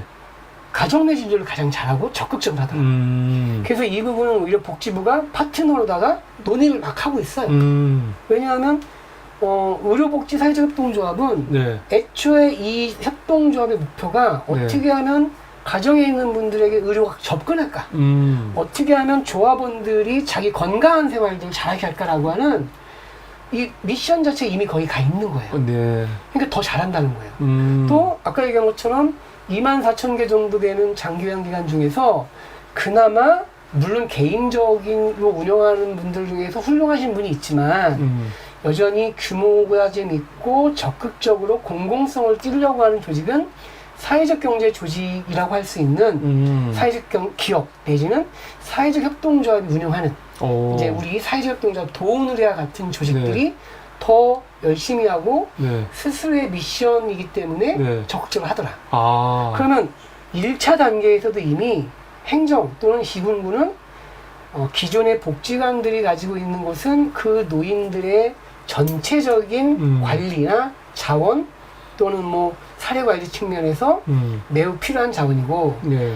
실제 돌보는 서비스를 제공하는 가정 내 의료나 요양이라든가 기타 돌봄 같은 경우를 만나는 개별 조직은 네. 역시 사회적 경제 조직을 첫 번째로 만나는 것이 체계를 만드는 데 맞다는 거예요. 그럼 결과물이 있는 거예요? 그럼 시범사업 때 이미 그런 것들이 많이 진행. 그냥 하신 얘기는 아니시죠? 그럼요. 네, 사회적 협동조합이 확실히 인정을 받고 있는 거네요. 그럼 네. 보편적으로 인정을 받고 있는데 사실 지난 3년간은 사회적 경제, 사회적 들어가는 단체들이 좀 순환의 시기였다고 제가 알고 있는데 네. 그럼 지금은 정부가 바뀌면서 좀 달라졌거든요. 그래서 사회적 경제도 조금 뭐 기대가 좀 있습니까? 어제 이제 기획운영위원회, 네. 그러니까 인수위 이번 네. 정부 인수위, 네, 국정기획위원회. 그래서 이제 사회적 경제에 관련된 이제 정책들이 좀 나왔고 그 토론회가 있었습니다. 확실히 윤 정부의 혹시 두 분이 토론자로 가셨나요? 아닙니다. 예. 네, 국정기획위원으로 활동하셨던 네. 그 장준 선생님이죠. 네. 한신대학교의 장종익 교수님이 네. 이제 본인이 활동했던 내용들을 좀 이렇게 사회적 경제 진영에다가 보고하듯이 발표하는 내용의 시간이 있었고요. 네. 그 내용을 지금 말씀드리는 거죠. 그래서 윤 정부에 비해서는 네. 훨씬 낫다. 뭐가 훨씬 더 역할을 할 수 있게 보건 예산이나 정책 보건들이 좀 되고요. 그다음에 문정부에서 하지 못했던 것들을 조금 더 하려고 한다. 이 정도의 메시지. 아니 문재인 정부 하면 떠오르는 게 제가 그 치매 국가 책임제 뭐 그런 것들 용어도 기억나거든요. 그런 것들은 또 지금 말하고 있는 통합 돌봄하고도 연결되는 건가요? 문재인 정부 때 얘기한 것은 어떻게 보면 보장성의 확장이라고 하는 측면에서 그 부분이 굉장히 강조된 부분들이 있는 거고요. 네. 지금 이제 이재명 정부가 후보 시절에 네. 돌봄 국가 책임제라는 것을 이제 공약으로 꺼냈고요. 네. 그 다음에 이번에 123개 국정과제 내용 안에는 네. 일부는 포함되어 있지만 아직까지는 세부 내용이 공개되진 않았어요. 그걸 봐야 좀 될 것 같고요. 다만 이제 사회적 경제의 대한 기대가 이렇게 말씀하셨지만 통합돌봄으로만 좀 좁혀서 보면 저는 기대와 네. 그 다음에 그 기대를 하는 것과 현실적으로 현재 우리가 해야 할 일들은 좀 나눠야 된다고 생각을 해요. 그러니까 저도 기대하죠. 네. 그런데 기대라고 하는 것은 우리가 그냥 있으면 갖다 주는 걸 기대하는 게 아니고 실제 지금 이 법이 시행되는 과정들 속에서 그렇다면 사회적 경제의 당사자들 또는 통합돌봄과 연결되어 있는 사회적 경제 조직들이 있거든요. 네. 그런 조직들은 무엇을 해야 되는가라고 하는 부분이 있는 거예요. 아까 말씀드렸듯이 1차적으로 행정 쪽이 그동안 지난 3년 동안 국가정책이 그런 기조를 갖다 보니까 사실 행정전달체계에서도 이미 사회적 경제 조직에 대해서는 그렇게 협업적 파트너로다가 잃어버리고 3년 온 것 같거든요. 그런데 통합돌봄과 관련돼서 행정이 바라보는 아주 나쁜 시각이 있습니다. 그게 뭐냐면 통합돌봄의 주체로서의 사회적 경제 조직을 보는 게 아니라 네. 자원으로 보는 거예요. 자원으로. 우리는 이거 하려고 하는데 니네는 기업이잖아. 네. 이거 좀 해줄 수 있는 거 아니야? 뭐 이런 대상으로 보는 것 같아요. 또는 돈을 벌고 싶어하는 그냥 업자. 업자. 이제 요거는 이제 삐딱한 정말 삐딱한 나쁜 시선이고요. 저는 좋게 보는 시선. 네. 그나마 좋게 보면 자원을 보더라. 네.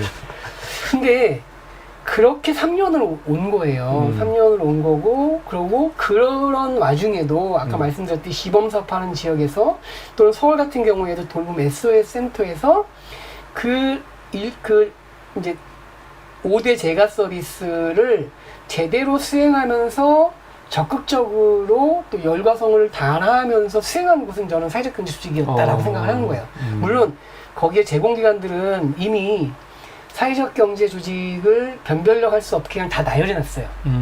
그냥 협약기관이라고 해서 그냥 너나 나나 다 원하면 그냥 이렇게 해주고 뭐 이렇게 가긴 했는데 그래도 여전히 제가 그 다른 구도 이렇게 안을 들여다보면 그래도 정성껏 서비스를 제공하고 그리고 단순히 이 서비스를 내가 제공하는 걸로 끝나는 게 아니라 그 분의 필요 라고 하는 것들을 다시 한번 이렇게 돌아보면서 어떻게 하면 조금 더 그 필요를 욕구를 충족시켜 줄까라고 고민하는 집단이 저는 사회적 경제에서 돌봄을 제공하는 조직이라고 보거든요.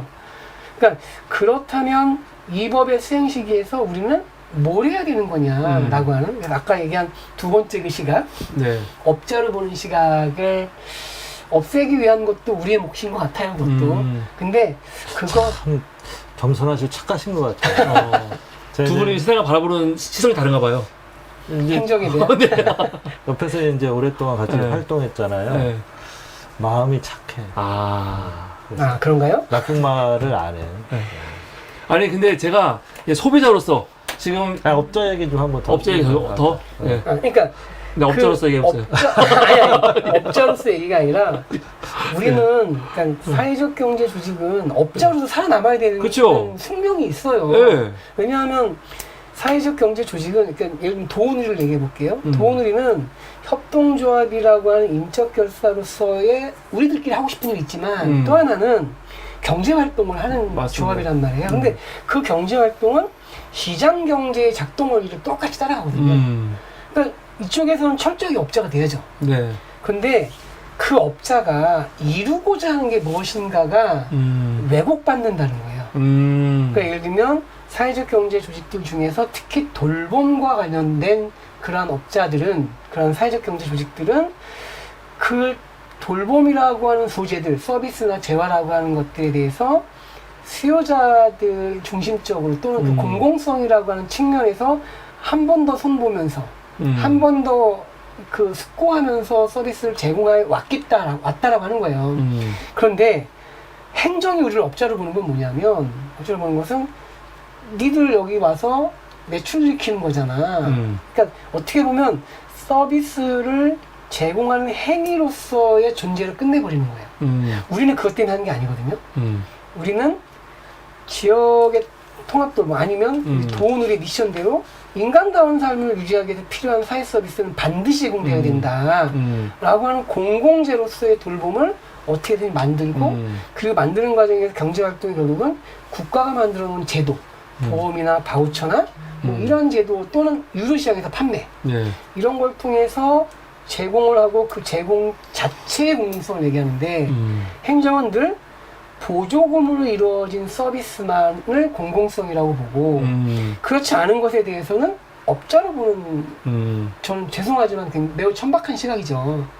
그러니까 그것을 어떻게 해소할 거냐. 근데 이제 아까 제가 단계를 나누는 게 뭐냐면 1단계는 이 법이 시행이 되면 바로 그 대상이 되는 의료와 요양과 제도화된 돌봄에 있는 사회적 경제 조직들이 더 적극적으로 이 행정하고 파트너와 협업을 하면서 그러한 연계와 맞춤의 시스템을 만드는 데 노력을 해야 되는 거고 2단계는 뭐냐면 그 시스템이 확정이 되고 통합돌봄이라는 것이 안착화되면 그 지역에 거주하는 주민이 필요한 돌봄의 욕구들이 생길 겁니다. 예를 들어 시범사업 때 보면 보편적으로 나왔던 욕구가 어떤 거냐면 영양, 도시락과 같은 영양, 그 다음에 청소, 방역, 그 다음에 일시적이거나 동행지원과 관련된 약간의 그 단시간적으로 들어가는 그런 돌봄 행위들, 그 다음에 안전과 관련된 집의 소수리 또는 생활안전이라고 하는 환경과 관련된 약간의 좀 규모가 약간 클 수 있는 그러한 뭐 인테리어에 비슷한 이러한 내용들은 기본적으로 다 필요하게 되더라는 거예요. 근데 지금 이 제도에는 이러한 예산의 논의가 없어요. 그러니까 이거는 2단계일 것이다. 그러면 사회적 경제 조직은 1단계의 그 대상이 되는 기업들이 우선적으로 가되 실제 지역의 시스템을 만드는 건 그 외에 직접적인 서비스는 하지 않지만 그 업으로 있는 사회적 경제 조직 또는 그냥 사회적 경제의 조직들, 예를 들면 광진구로 치면 사회적 경제 네트워크라든가 네. 아니면 지금은 뭐 없어졌다고 하시는 거죠, 지원센터 같은 네. 사회적 경제 지원센터 같은 그러한 공적 영향력을 하는 즉 조직들을 만나는 조직 그러한 기관들이 이 시스템을 만드는 틀에 참여해야 되는 거예요. 그것을 만드는 과정을 하다 보면 거기서 필요에 의해서 만드는 것도 결국은 우리 수준에 맞춰서 나오는 거거든요. 이렇게 단계로 나누는 걸 준비해야 된다. 그래서 1차적으로는 그 단계를 전체적으로 1단계, 2단계를 보려면 결국은 통합돌봄에 엮여 있는 그러한 사회복지 진영 또 사회복지 기관들 그 다음 사회복지 기관은 당사자에 대한 직접적인 관계인 거고요. 통합돌봄의 서비스와 관련된 직접적인 기관들 즉 5대 서비스, 법에 나와 있는 5개 서비스의 제공기관들. 그 다음에, 이게 주민중심적인 통합돌봄이 돼야 되거든요. 근데 주민들의 조직들. 이러한 조직들이, 협의구조를 만들고, 그 협의구조가 끊임없이 지역의 우리 민관 거버넌스를 어떻게 만들지를 차근차근 만들어가는 게 지금 우리가 당장 해야 될 일이 아닌가. 지금 광진구는 어디까지 되어 있는 겁니까? 지금 말씀하신 거죠? 이제 그것의 필요를 느끼는 네. 기관들이 있습니다. 네. 아까 얘기한 사회적 경제에 있는 기관들을 좀 먼저 왜냐하면 돌봄 SOS센터에서 그 일을 계속 해오기도 했고 그 다음에 특히나 이제 이 돌봄 서비스는 되게 행위로서 직접 서비스가 들어가는 거기 때문에 거기서는 어떠한 방식으로든 부가가치가 형성됩니다. 그 부가가치의 지불을 국가가 하든 당사자가 하든. 그러니까 어떻게 보면 산업 영역이 있는 거예요. 요즘 돌봄 경제라고 얘기하듯이.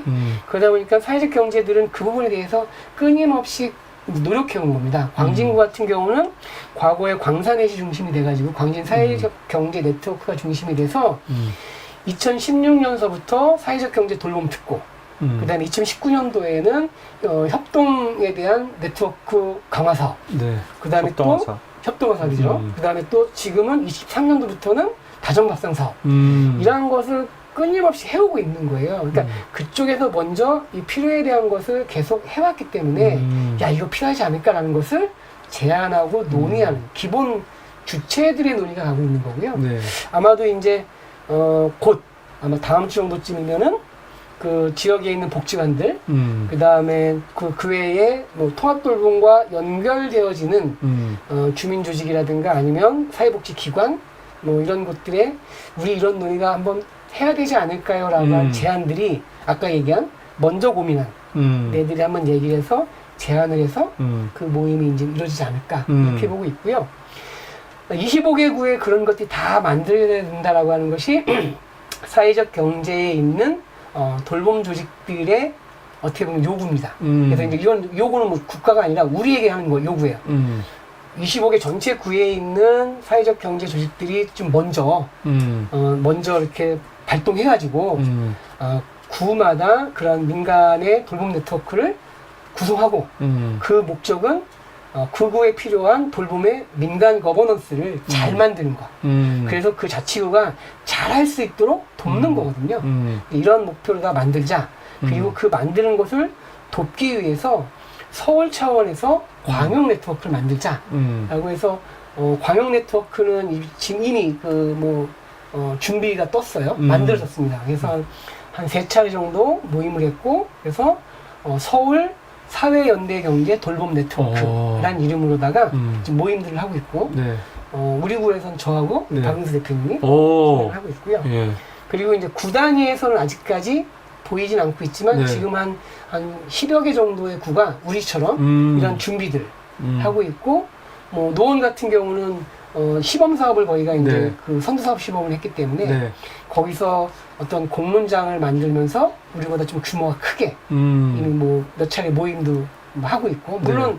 그것이 속도에 약간의 차이는 있지만 지금 필요한 건 그 진행되고 있는 거에 대한 정보 교류, 상호 간에 그 다음에 우리가 뭘 지향해야 되지라고 하는 목표 설정에 대한 스터디, 공부, 그리고 지자체하고 어떠한 방식으로 시도를 했더니 협업이 잘 되더라라고 하는 어떤 사업 아이템들에 대한 그런 서로 간의 어떤 교류들이 되게 많이 필요한 시기인 것 네. 같습니다. 네, 이 돌봄 정책에 대해서 우리 벌써 1시간 넘게 많은 얘기를 나눴는데, 제가 소비자 입장에서 사실 제일 좀 궁금한 거 하나 좀 여쭤보고 싶습니다. 네. 딴 것보다도 제 입장에서는 통합돌봄 내년부터 봉착한대. 막연하지만 그럼 드는 생각이 그러면 비용이 주나? 이런 생각이 들거든요. 우리 아버지가 만약에 앞으로 뭐 도움을 받아야 돼 했을 때 어저께 TV 왔더니 치매를 겪은 부모님을 모신 연예인을 나와갖고 토크를 막 하더라고요. 그래서 부모님 한 번 쓰러지면 2천만 원이다. 한 번 하면 얼마다. 막 돈 얘기가 나오니까 막 두려워지는 거예요. 소비자들의 경제적인 부담이 줄어듭니까? 제 현실적으로 얘기할 수밖에 없어요. 네, 네.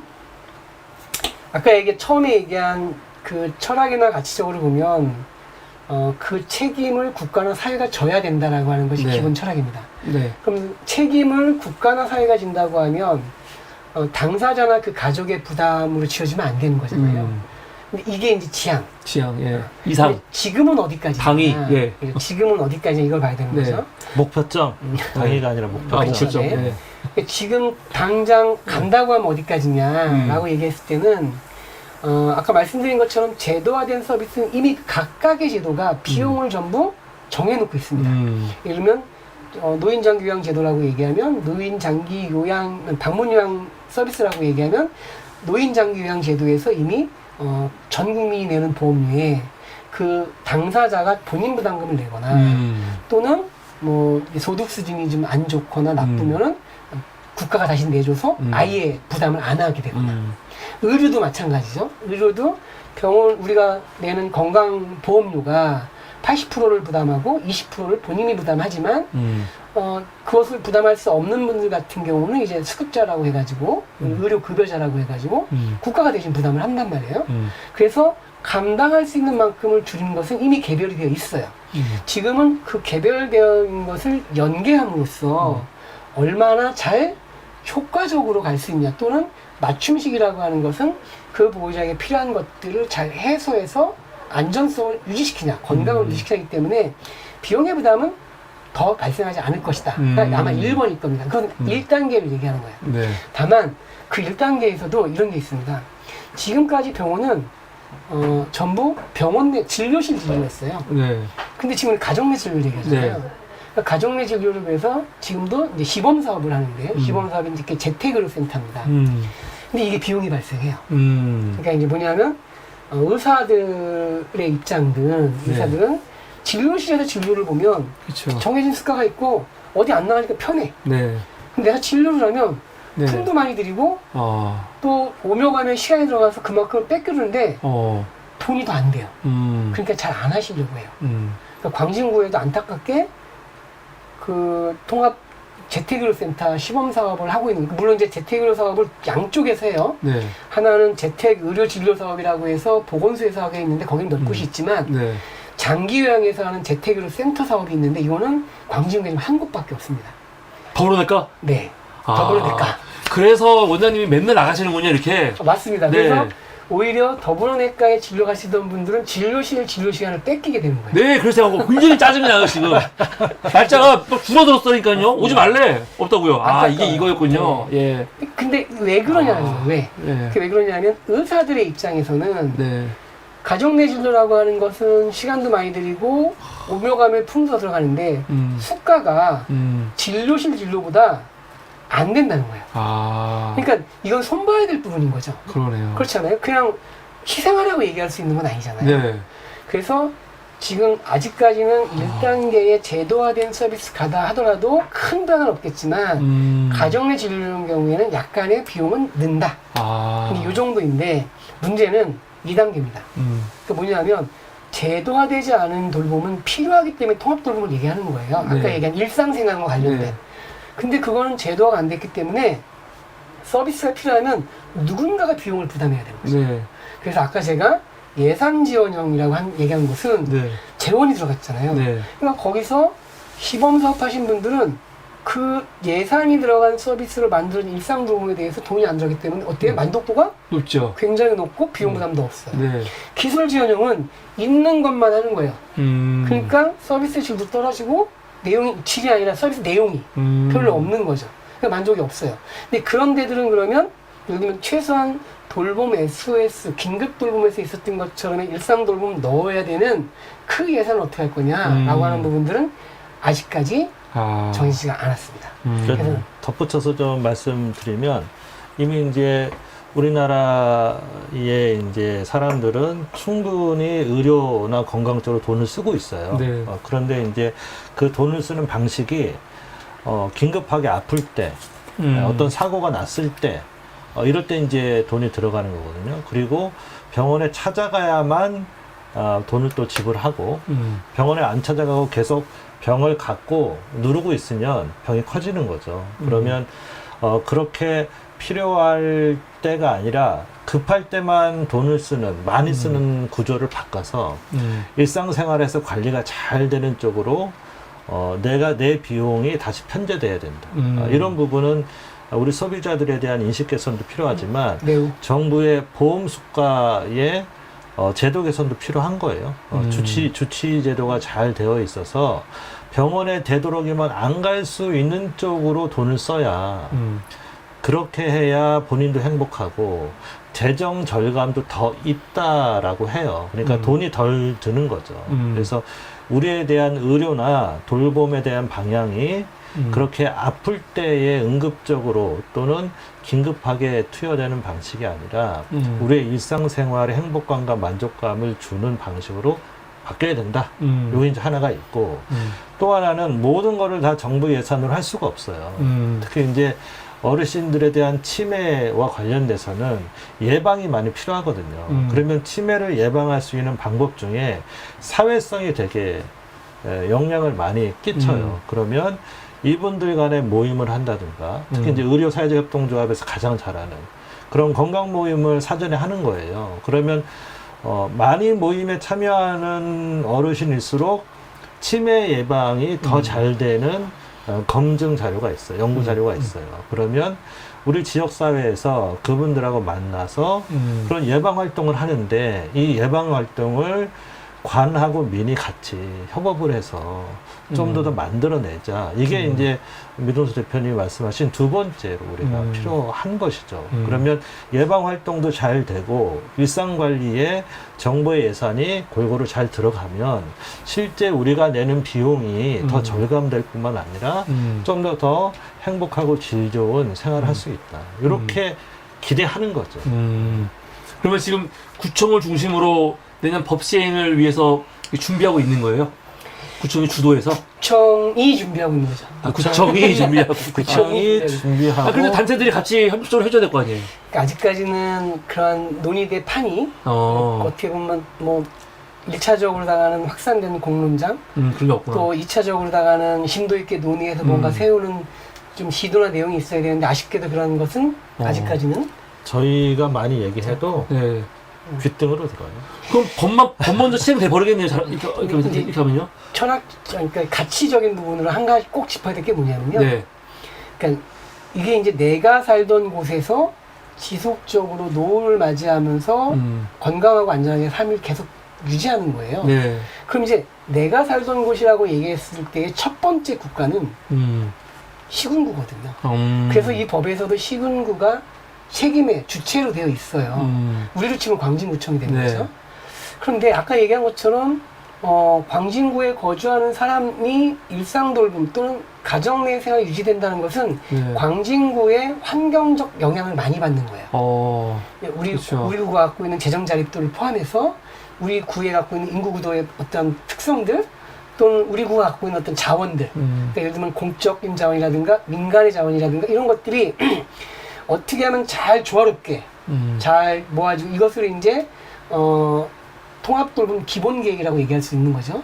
그런 것들을 잘 세우고 그것을 장치가 작동될 수 있게 만들 거냐라고 하는 것에 가장 중요한 요인은 뭐냐면 단체장의 결심입니다. 저는 이거는 지금 우리가 구청이 하고 있어요라고 얘기를 하지만 현재로서 제가 느끼는 건 광진구청의 그냥 실무자들이 네. 공무원 업무를 보듯이 지금 가고 있는 거예요.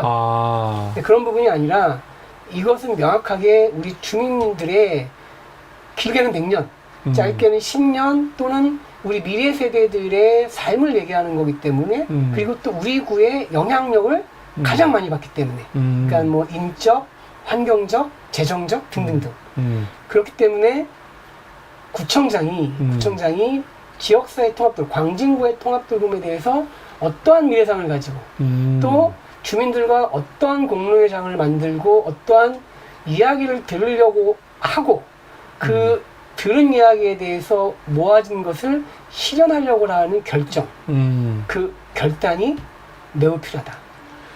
그러면은 내년 지방선거가 아주 중요하네요. 우선 주민들과 단체들이 통합도움에 대한 이슈를 좀 끌어올려갖고 얼마나 이 내년에 맞습니다. 지방선거 하시는 분들이 관심을 갖고 있는지를 결국은 주민들의 성숙도가 첫 번째 영향을 줄 거예요. 다시 말해서 지역의 주민이 돌봄은 중요하지 않아. 돌봄 그까짓 거 그까짓 뭐 그냥 돈 못 보내들이 하는 거야. 라고. 그거는 돌봄은 개인의 몫이야. 그쵸. 터부한다면 그건 공론화될 수 없는 거고 저는 그러면 거기에 맞는 통합 돌봄이 될 수밖에 없을 거라는 거예요. 하지만 지사상도 할 필요가 없죠. 뭐 주민들이 원하지 않는데. 그런데 주민들이 사람들이 살아가는 데 있어서 돌봄이라고 하는 것은 우리 사회에 반드시 필요한 거고 그것이 나와 내 가족 또는 이웃의 공동체적 가족의 유지에 반드시 필요한 필수제라고 하는 인식이 확산이 되면 그럼 거기에만 요구들이 나가는 거잖아요. 그렇기 때문에 내년 지방선거가 6월이고 이 법의 시행이 3월입니다. 그래서 반드시 저는 지방선거하고 연관될 수밖에 없을 거다. 그리고 통합돌봄에 대한 미래상을 가지고 요구하는 다양한 단체 또는 주민들은 선거에 요구해야 된다. 출마자들에 요구해야 되고 그리고 계속 얘기하지만 정말 제대로 된 가능성은 단체장의 결단으로부터 시작된다. 라는 걸 다시 한번 주장하고 싶습니다. 김경호 국정원장님 방송 잘 보고 계시기 바랍니다. 이렇게 말씀을 남기면서 우리 오늘 사회적 동조합 우리 민동세 선생님 모셔가지고 지역사회 통합돌봄에 대해서 전반적인 이야기를 함께 나누었습니다. 오늘 이렇게 또 심도 있는 깊이 있는 주제 감사드립니다. 혹시 근데 하실 말씀 있으실까요? 좀 더 들어갔어요. 어디까지? 더 들어가요 그러면? 아니 지금 시간이 너무 갔는데 지금 이제 통합돌봄에 대한 개념 이해 그 다음에 지금 정책 그럼 중간에 계속 질문을 하셨어야죠. 아니 이제 우리 지역사회까지 이제 들어가고 싶었는데 거기까지 하기에는 시간이 좀 걸리는 것 같아요. 그래도 하나 또 마지막 아니면 충분히 말씀해 충분히 주셨고. 해서 나중 네. 기회에. 네네. 네, 나중 여기서 기회에. 딴 거 얘기하면 마지막에 김경호 부총님한테 얘기하는 게 죽어요. 그러네. 다시 한번 우리 한 번 더 김경호 모시고 네. 이후에 또 얘기를 네. 좀 더 들었으면 네, 좋겠습니다. 김경호 부총장님 잘 들으시기 바랍니다. 단체장의 사랑해요. 결심이 중요하다. 누구 뽑을지 모르겠지만 하여튼 우선은 예 감사합니다. 네 오늘 방송 함께 해주셔서 감사하고요. 다음 주에 또 새로운 손님 모시고 또 방송 이어가도록 하겠습니다. 오늘 방송은 여기서 마치겠습니다. 여러분 감사합니다. 수고하셨습니다. 우리 김미진님 끝까지 함께 하셨네요. 헉 끝났네요. 헉 끝났네요. 다른 일 하셨네. 감사합니다.